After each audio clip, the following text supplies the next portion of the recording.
संशय सुना कि मैंने सुना है क्या भगवान का शंकर के मंत्र का स्मरण करने वाला, शिव जी को जल चढ़ाने वाला, शंकर का नाम लेने वाले के शरीर में एक अलग से ऊर्जा आ जाती है। देवऋषि नारद के मन में संशय था।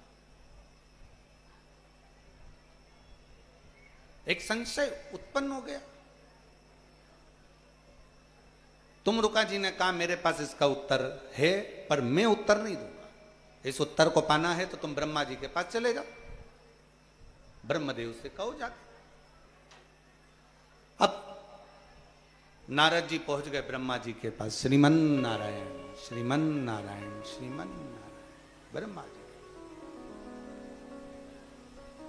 और ब्रह्मा जी के पास जाकर नारद जी ने कहा, प्रभु मेरे मन में पिताजी एक संशय है, उस संशय को आप मिटा दीजिए। क्या संशय है तुम्हारे मन में? संशय ये है कि क्या शिव जी का नाम लेने वाला, ओगड़दानी भगवान शंकर के मंत्र को जपने वाला, शंकर जी को जल चढ़ाने वाला, शिव की स्तुति करने वाले के शरीर में क्या अलग से कोई ऊर्जा होती है, कोई तेज होता है?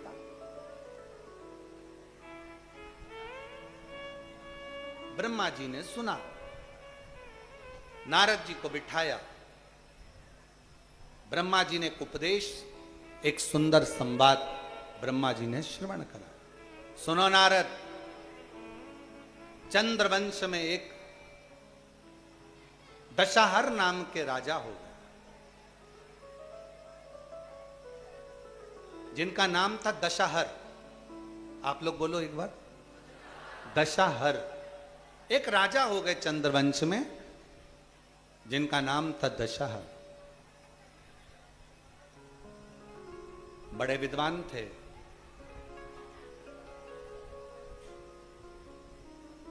वीर भी थे, धर्मात्मा भी थे, पुण्यात्मा थे, संकीर्तनी थे, मंत्र जाप करने वाले थे, नाम जाप करने वाले थे, स्मरण करने वाले थे। उनकी पूरी प्रजा बड़े आनंद में रहती थी, किसी को कोई कष्ट नहीं था, सबके प्रति उनका समर्पण था, सबका वो ध्यान रखते थे, सबके प्रति वो समर्पित रहते थे। उनकी शादी काशी के राजा के यहां कलावती नाम की लड़की से, कन्या से हो गई। जरा ब्रह्मा जी ने जो संवाद सुनाया है बड़े प्रेम से सुनिएगा, बहुत सावधानी से इस कथा का रसतत्व ग्रहण करिए।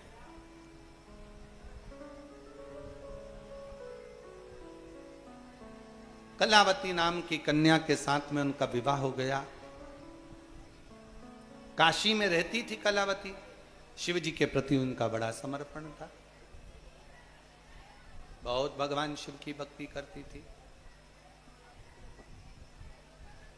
शंभु शरणे पड़ी मांगू घड़ी रे घड़ी, दुख काटो दया करीने दर्शन आपो।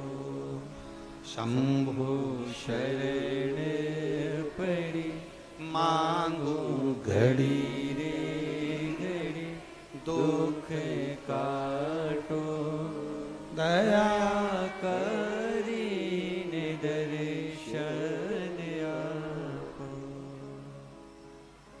ब्रह्मा जी कह रहे हैं, दशहर राजा का विवाह कलावती नाम की कन्या से हो गया, लड़की से हो गया, रानी से हो गया, राजकुमारी से हो गया।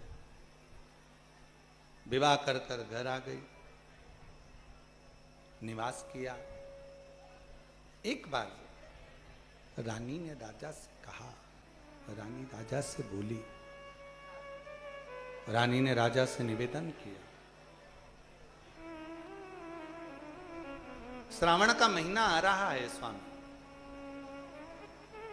और मेरा मन है कि मैं शिव जी का गुणगान करूं, शिव का स्मरण करूं, मंत्र का जाप करूं, शिव जी के मंदिर में पार्थिव लिंग का निर्माण कर कर पूजन करूं, क्योंकि मैं अपने पिता काशी नरेश की हैं यही देखती थी। जो मैंने अपने पिता के घर में देखा है वो मैं यहां करने को तैयार हूं। मेरी चित्तवृत्ति में यह बात बैठी और कहा, ब्रह्मा जी अपनी वाणी में कहते हैं, तुमरुका जी अपनी वाणी में कहते हैं, वेद व्यास जी अपनी वाणी में कहते हैं, शिव महापुराण अपनी वाणी में कहती है, सोम यज्ञ, अश्वमेघ यज्ञ, विष्णु यज्ञ, रुद्र यज्ञ, दुनिया के जितने यज्ञ होते हैं इन यज्ञों को सबको अलग अलग करोगे तो इसका पुण्य प्राप्त होगा। और वेद व्यास जी लिखते हैं, ब्रह्मा जी कहते हैं अपनी वाणी में, स्वयं तुमरुका जी अपनी वाणी में कहते हैं कि सुनो देव ऋषि नारद, अगर सोम यज्ञ नहीं कर सकते, अश्वमेघ यज्ञ नहीं कर सकते, विष्णु यज्ञ नहीं कर सकते, आवर्त यज्ञ नहीं कर सकते, दुनिया के सारे यज्ञों का फल आपको अगर एक जगह पर प्राप्त करना है तो जहां शिव महापुराण की कथा हो रही हो वहां जाकर बैठ जाओ, सारे यज्ञों का फल प्राप्त हो जाए।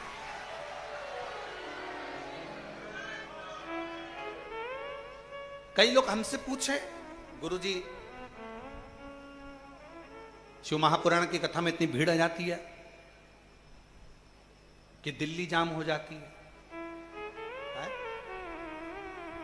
शिव महापुराण की कथा में इतनी भीड़ आ जाती है कि रोड जाम हो जाते हैं। क्यों दुनिया के लोग अपना घर छोड़कर शिवपुराण की कथा में, नगर के लोग जिस गांव में, जिस नगर में, जिस क्षेत्र में कथा होती है उसके 400-500 किलोमीटर के एरिया से लोग शिवपुराण की कथा में जाते हैं। उनको मालूम है कि हम अलग से अश्वमेघ यज्ञ नहीं कर सकते, हम अलग से सोम यज्ञ नहीं कर सकते, हम अलग से विष्णु यज्ञ नहीं कर सकते, हम अलग से रुद्र यज्ञ नहीं कर सकते, हम अलग से सारे तीर्थ नहीं कर सकते। तो अपने नगर के पास में अगर शिव महापुराण की कथा हो, वहां पंडाल में जाकर अगर हम कथा का रसतत्व ग्रहण कर लेते हैं तो सारे यज्ञ का फल हमें प्राप्त हो जाए। इसीलिए दुनिया वालों के इतने दुख कथा को सुनकर, जहां शिव पुराण होती है वहां की मिट्टी को अपने शरीर पर लगाकर दुनिया के लोगों के दुख मिट जाते हैं, क्योंकि सारे यज्ञों का फल वहां प्राप्त हो। ये सारे तीर्थ धाम आपके चरणों में, हे भोलेनाथ प्रणाम आपके चरणों में, सारे तीर्थ धाम आपके चरणों में, हे भोलेनाथ प्रणाम आपके चरणों में। हे गुरु ब्रह्मा, हे गुरु विष्णु, हे शंकर भगवान, आपके चरणों में, हे भोलेनाथ प्रणाम आपके चरणों में। सारे तीर्थ, सारे यज्ञ, सारी नदियां, सारे सरोवर, सब कुछ शिव महापुराण की कथा की साक्षी में रहते हैं। साक्षी। गंगा कहां है? शिव की जटा में। 33 कोटि देवता कहां है? शंकर के शिवलिंग में। 64 योगिनियां देवियां कहां है? जलाधारी में। गणेश जी, कार्तिकेय, रिद्धि, सिद्धि सब कहां है?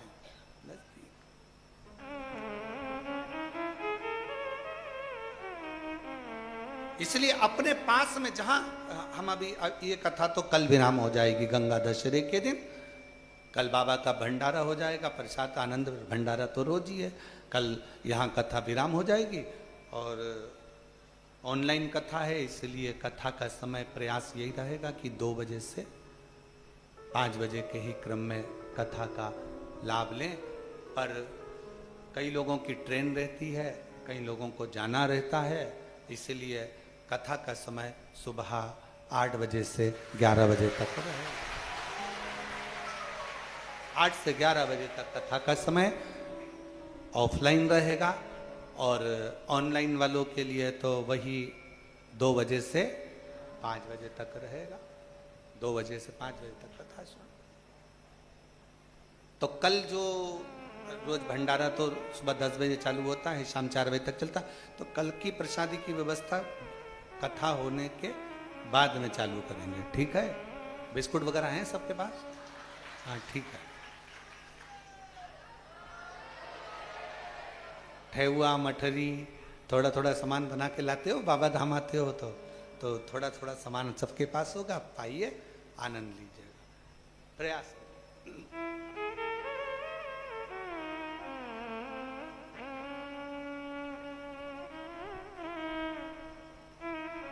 शिव कथा करे, भगवान शंकर का चरित्र करा, शिव महापुराण, ये कथा पूरी हो जाएगी।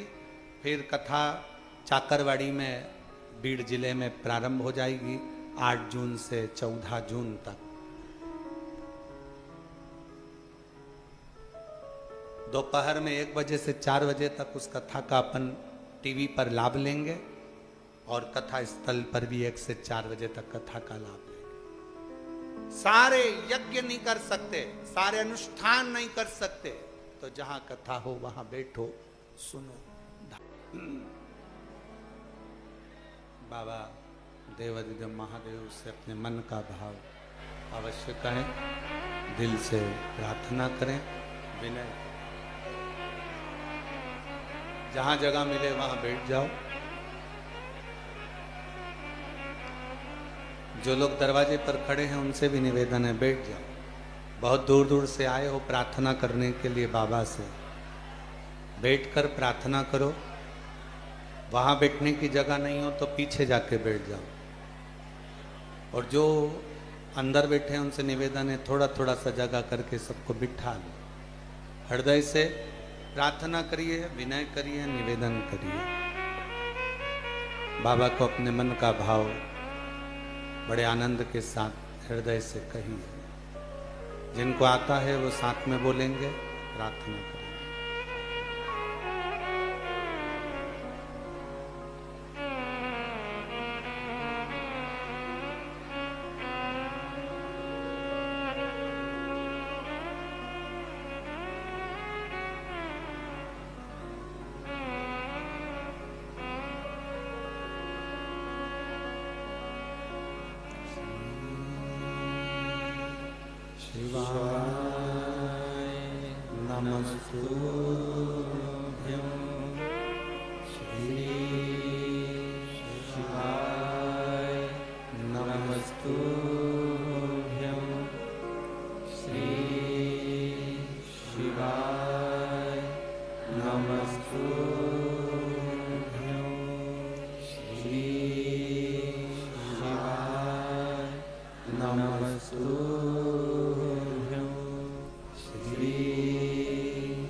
देवासी हमारा